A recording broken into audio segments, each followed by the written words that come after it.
Welcome to the Deep Dive.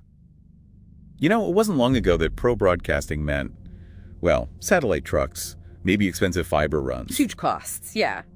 Right. The dream was always getting that pro quality. But, like, flexibly, from anywhere.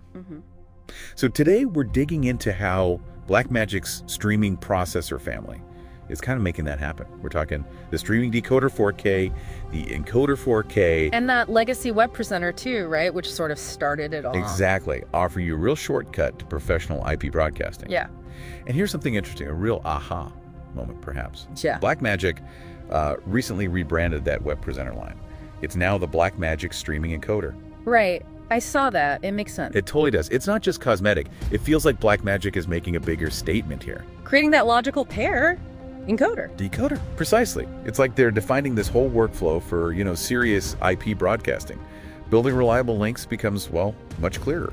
Yeah, absolutely. So the encoder, its job is basically taking your high-quality video signal, could be SDI, could be HDMI, straight from a camera or switcher, and it compresses that into a stream, usually H.264 or the newer H.265. And the decoder just reverses that. Takes the stream, pushes it back out as SDI or HDMI. Exactly, back into your broadcast infrastructure. Simple concept, really. Okay, but some people might be thinking, look, I've got a powerful laptop, some software.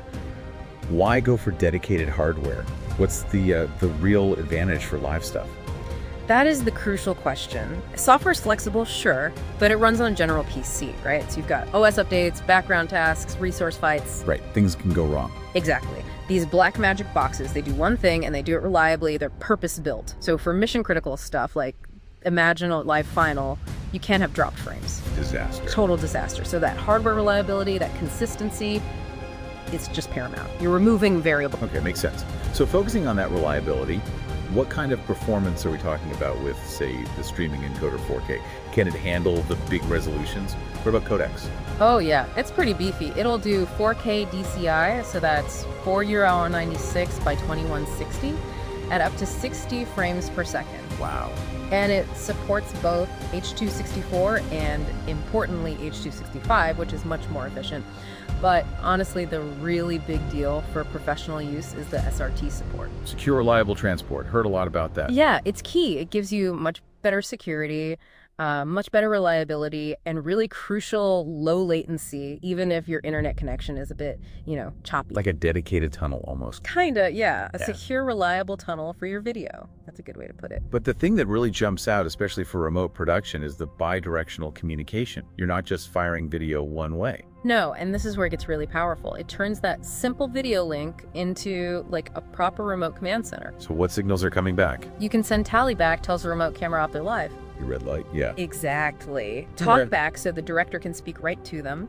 And even camera control data, focus, zoom, iris, even color correction. Whoa, okay. So you could have a camera operator miles away, but the shader is back in the main studio tweaking the image. Precisely. Full remote control. It really enables complex remote productions. That sounds incredibly useful. Now, getting the signal out, especially from location, how flexible is connectivity? Well, you've got your standard gigabit Ethernet, obviously, that's your main workhorse. Sure. But the clever part is the USB-C ports. You can actually tether your smartphone 4G or 5G. Ah, for mobile data. Yeah, for streaming directly over mobile if you need to, or maybe more importantly, as an automatic backup. Failover. So if the main internet connection drops, it can automatically switch over to the tethered phone's data connection, keep the stream alive. That's huge for peace of mind. A real lifesaver, potentially. But let's be real, mobile data isn't always perfect, is it? How solid is that as a backup? Are there catches?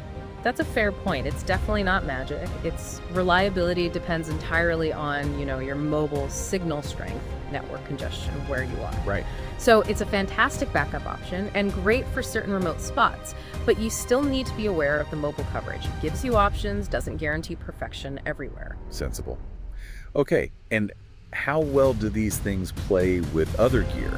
People already in the Blackmagic world with ATEM switchers, or even just using standard software like Zoom or OBS. Integration is actually really smooth, that same USB-C port on the encoder. It also makes the device appear as a high-quality webcam. Neat. Yeah, so you can feed your Pro SDI camera straight into Zoom, Teams, OBS, whatever, just like a regular webcam, but broadcast quality. Nice. And for ATEM users, it's even tighter. They use the same control protocol, so you can actually remote control and color correct cameras through the streaming link directly from an 810 switcher. All over that single IP connection. All over the IP link. It really ties the ecosystem together. Okay, reliability is clearly a strong point. But digging a bit deeper, are there any, technical nuances or trade-offs people should know about?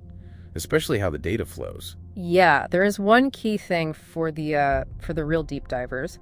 While these hardware encoders are great at not dropping frames, they typically use variable bitrate encoding, VBR. Meaning the data rate goes up and down. Exactly. More data for complex scenes, less for simple ones. It's efficient. But some networks, especially older broadcast contribution networks, might be set up expecting a constant bitrate, CBR. So those sudden peaks in data from the VBR stream could potentially cause issues on a CBR network. Potentially, yeah. You might get buffering or glitches on the receiving end if the network isn't provisioned for those peaks. So you gain that rock-solid encoding, but you need to be mindful of your network path, especially if it requires CBR. Software encoders sometimes offer more flexibility there. Good to know.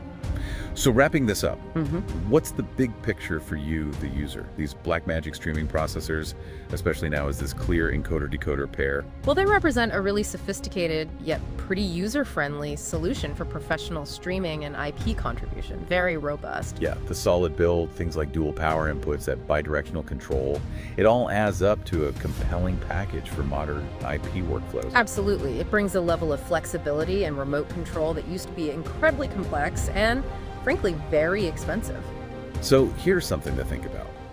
With this ability to set up full professional broadcast links, complete all that remote control from pretty much anywhere, what new creative avenues, what new production possibilities does that actually open up for you and for the future of making live content?